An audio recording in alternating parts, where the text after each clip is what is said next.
하늘쌤, 네? 벌써 한 해가 마무리되고 있는 거 보니까 이제 진짜 마지막 절기만을 남겨두고 있네요. 그러게요. 진짜 1월 절기 이야기를 나눈 게 엊그제 같은데 벌써 12월 마지막 절기라니. 시간 진짜 빠르네요. 맞아요. 12월도 다 지나가고 있고 우리도 나이 한 살 더 먹었네요. 응? 아직 올해가 끝나지도 않았는데 한 살 더 먹은 거예요, 우리? 태양쌤 동지 때 팥죽이랑 새알심 드셨죠? 아이, 그럼요. 아주 맛있게 잘 먹었죠. 새알심도 어찌나 많은지 배부르게 아주 잘 먹었답니다. 태양쌤, 네? 그럼 나이 한 살 더 먹은 거 맞아요. 동지를 작은 설이라고 부르기도 해서 동지 팥죽 한 그릇 먹으면 나이 한 살 더 먹는다는 풍습이 있었다고 해요. 그리고 새알심은 나이만큼 넣어서 먹는다고 하던데 많이 드셨다고. 어쩐지 새알심이 참 많더라니. 팥죽도 먹고 전 나이도 한 살 더 먹었네요. 저도 많이 먹었어요, 새알심. 맛있게.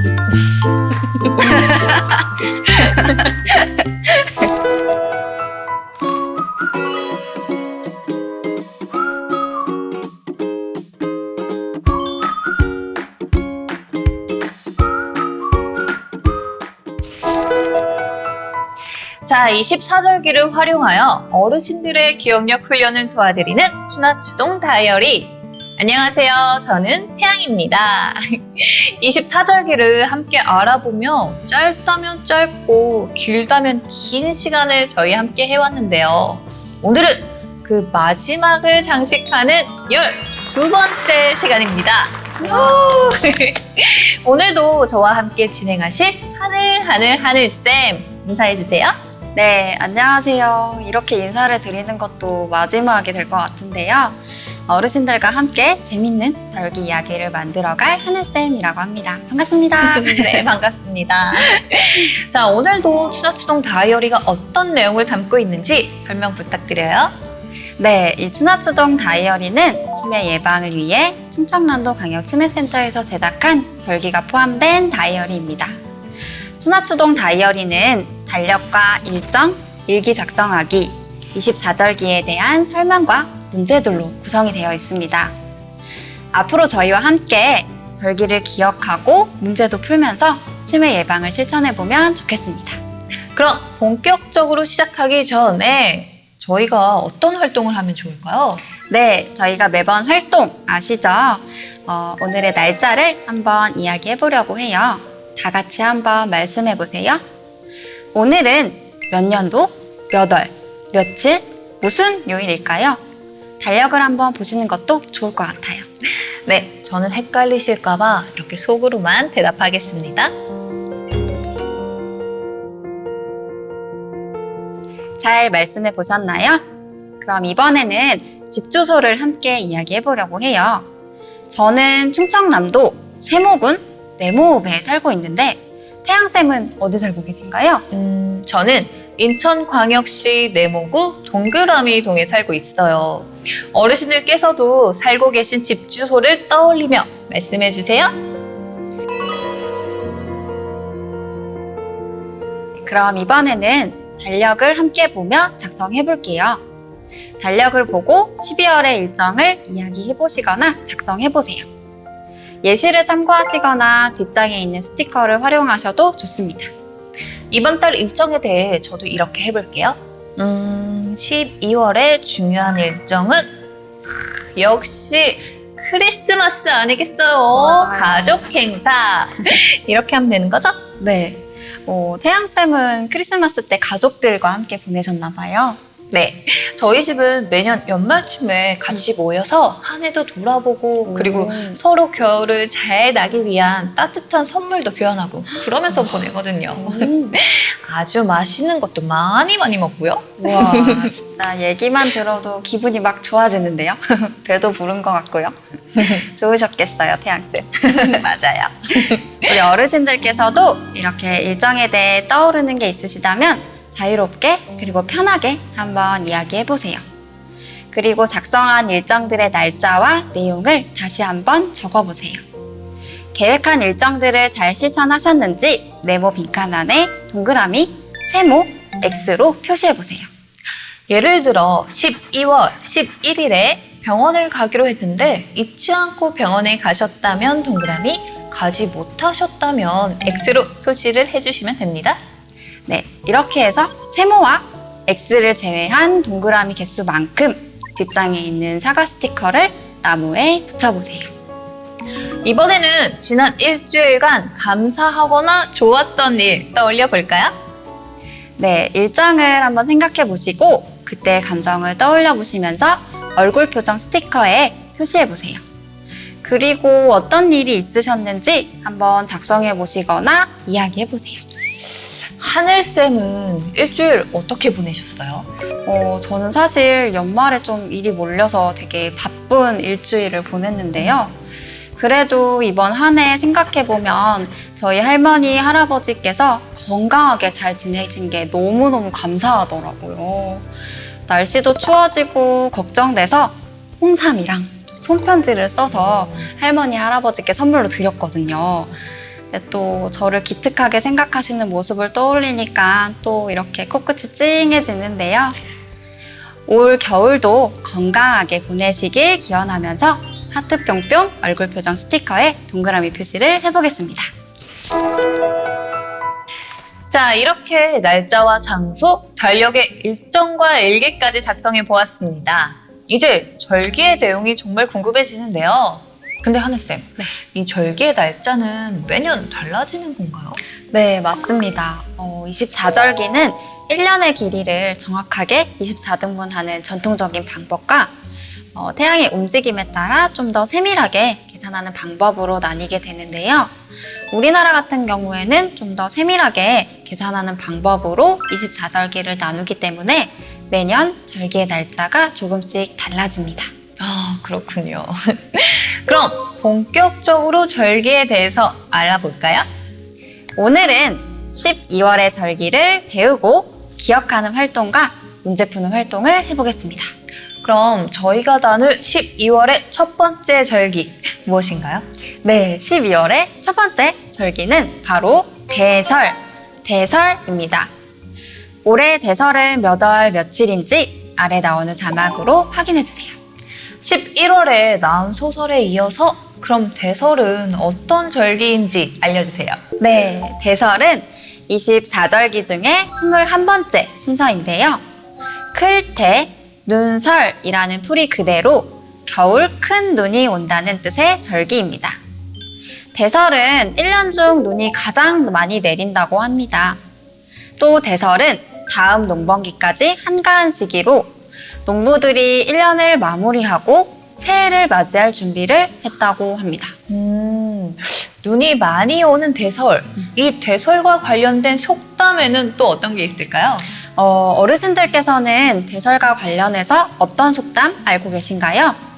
제가 준비한 대설과 관련된 속담은 눈은 보리의 이불이다 라는 속담입니다. 눈이 보리의 이불이다. 이건 또 어떤 뜻의 속담인가요? 이 속담은 대설에 눈이 많이 내려야 보리 농사가 풍년이 된다는 뜻인데요. 대설에 내린 많은 눈들이 보리를 덮어 보온 역할을 하게 돼서 동해를 적게 입고 보리 농사가 풍년이 된다는 뜻의 속담입니다. 네, 이렇게 해서 대설이 어떤 절기이고 관련된 속담은 무엇인지 알아보았습니다. 대설에 대한 내용 잘 기억해 주세요. 자, 다음은 저희가 배울 마지막 절기입니다. 하늘쌤, 12월의 두 번째 절기에 대해서 알려주세요. 네, 12월의 두 번째 절기이자 마지막 절기는 바로 동지입니다. 올해 동지는 몇 월 며칠일까요? 아래 나오는 자막으로 한번 확인해 주세요.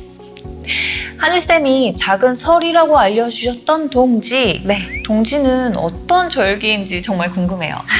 동지는 24절기 중에 22번째 순서인데요. 1년 중에서 밤이 가장 길고 낮이 가장 짧은 절기라고 합니다. 아, 그러고 보니까 요새 해가 짧아져서 6시만 돼도 벌써 깜깜해지는 것 같더라고요. 맞아요. 저는 동지하면 팥죽 먹는 게 가장 먼저 떠올랐는데 이제 새알심이랑 그 나이 먹는 것도 같이 떠오를 것 같아요. 어르신들께서도 동지하면 팥죽이 가장 먼저 떠오르실 텐데요. 사실 동지에는 팥죽을 먹기만 하지는 않았다고 해요. 먹기만 하지 않았다는 건 먹는 것도 하고 또 다른 것도 했단 얘기네요.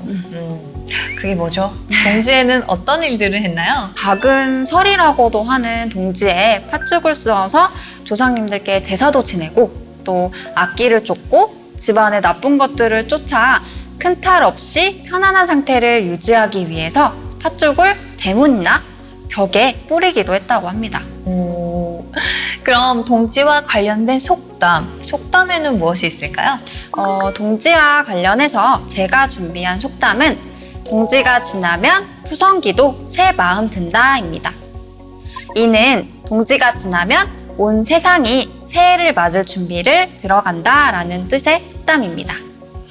네, 어르신들도 동지와 관련하여 또 생각나는 속담이 있으시면 자유롭게 떠올려 보세요. 자, 그럼 동지가 어떤 절기인지 잘 들으셨죠? 동지에 대한 내용을 잘 기억해 주시고요. 이제 하늘쌤이 음식에 대해서 알려주시는 것도 마지막이네요. 와, 마지막이네요. 12월에는 주로 어떤 음식을 먹는지 알려주세요.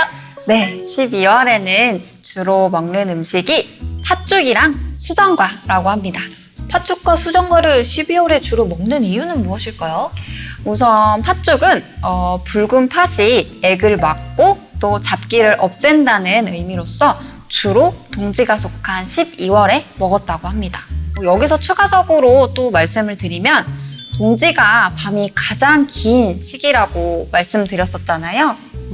그래서 이때는 음의 기운이 좀 많기 때문에 양의 기운을 상징하는 팥죽을 먹었다고 합니다. 그리고 수정과는 겨울철에 입맛을 좀 돋우기 위해서 주로 12월에 먹었다고 합니다. 네, 이로써 1월부터 12월까지 먹는 음식을 모두 다 알게 되었습니다. 와, 진짜 완벽하네요. 자, 12월에 주로 먹는 음식인 팥죽과 수정과를 잘 기억해 주세요. 자, 그럼 지금까지 배웠던 대설과 동지에 대한 내용 한번 떠올려 볼까요? 여기 메모장이 보이네요. 네, 어르신들께서도 메모장을 갖고 계실 텐데요.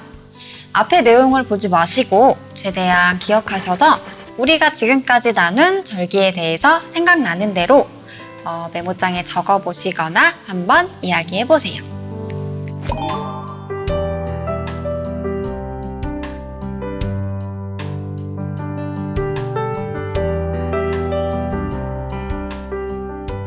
아니, 메모장에 적고 나니까 배운 절기가 더 잘 기억이 나는 것 같아요. 네, 메모장에 적은 절기 잘 기억해 주시고요. 이번에는 12월의 절기인 대설과 동지를 계속 떠올려 보시면서 다양한 색깔로 색칠 활동을 해보세요. 색칠하시면서 12월의 절기인 대설과 동지 잘 기억해 주세요.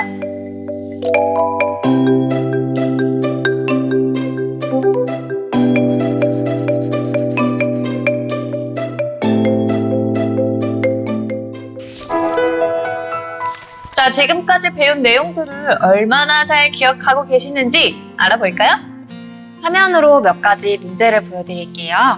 우리 어르신들께서는 앞에 내용을 보지 마시고 최대한 기억한 내용을 바탕으로 날짜편, 속담편, 특징편, 음식편 문제들을 풀어보시거나 답을 이야기해보세요. 10초 후에 정답 맞춰볼게요. 그럼 지금부터 시작합니다.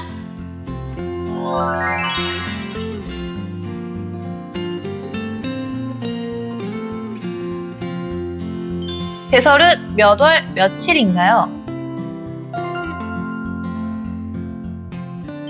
대설은 24절기 중 몇 번째 절기일까요?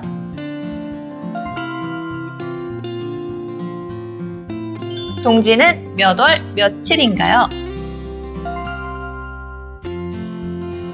동지는 24절기 중 몇 번째 절기일까요? 땡은 보리의 이불이다. 땡에 들어갈 단어는 어떤 단어일까요?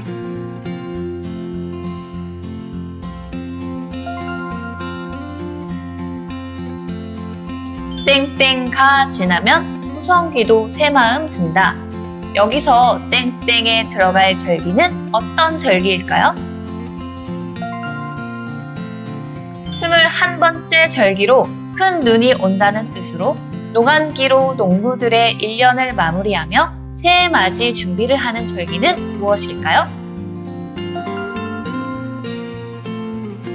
22번째 절기로 밤이 연중 가장 긴 시기라는 뜻으로 팥죽을 쑤어 먹기도 하는 절기는 무엇일까요?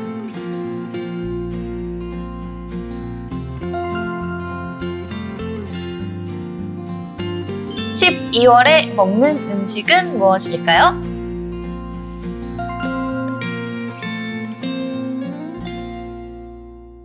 정답 잘 맞추셨나요? 이번에는 보너스 문제도 보여드릴 텐데요. 기억한 내용으로 풀어보시거나 답을 이야기해보세요. 10초 후에 정답 화면 보여드릴게요.